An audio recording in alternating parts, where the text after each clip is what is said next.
So I just learned something new, and I thought it would be fun to share.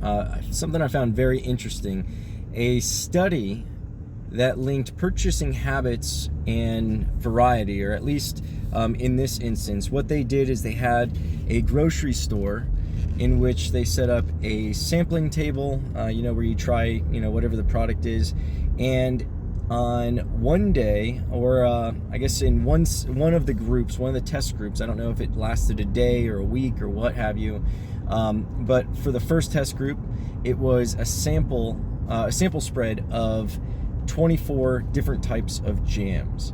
The second group, when they did the sample day, the table only had 6 different types of jams on it.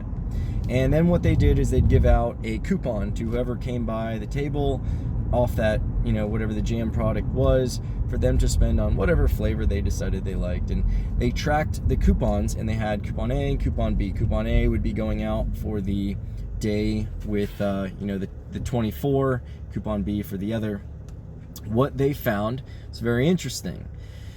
Coupon A was more depleted. They handed out more coupon A's. So there were more people brought over to the table for the 24 selections that they saw. It was more captivating or intriguing, and got them, it was more convincing at getting them to come to the table. However, coupon B, for the ones that were given out, even though there were fewer given out, the conversion, the usage percentage of coupon B was higher than coupon A.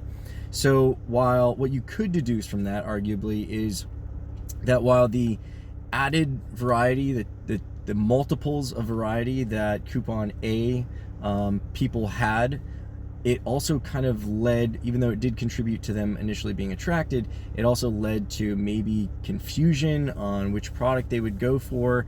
And then with the, obviously with the coupon B, they only had the 6 to choose from. So that might have been what contributed to the fact there was an easier purchasing decision for them to make.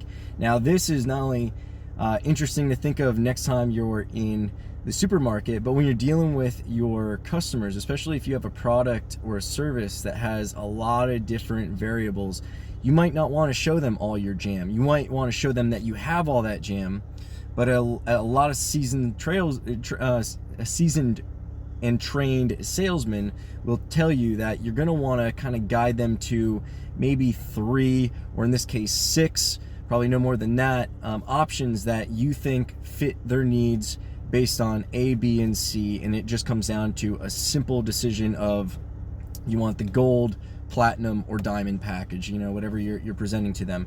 So that was my little takeaway. It's interesting in our business because we have people who will actually value, and the reason they start with us is because of a certain service that they value higher as a priority on day one, but you find out 6 weeks down the road it's no longer their top priority. Case in point, a lot of people enjoy the fact that we allow you to select your own meals, and that's something that we did different when we started the meal plan, but obviously it resonates with a lot of people. That's a big priority of theirs on day one. They discuss that and how it works, and they start off that way.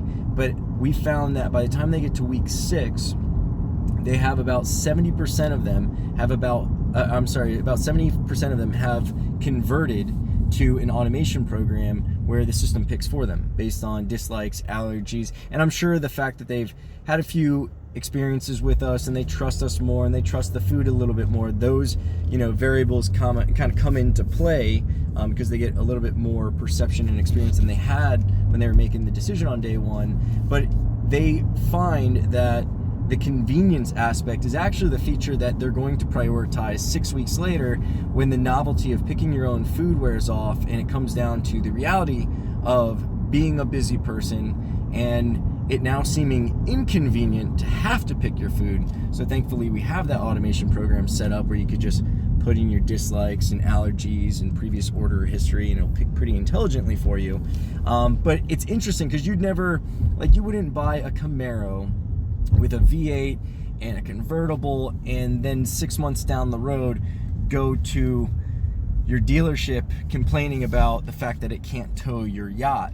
You knew getting into it, you're buying a Camaro. That product is the same thing that you wanted on day one, and shame on you for expecting it to be anything different.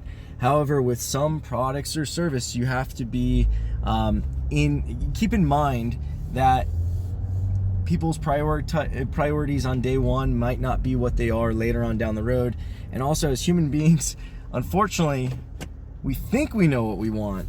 We think we know what we need, but a lot of times history will prove that we have no idea what's going on.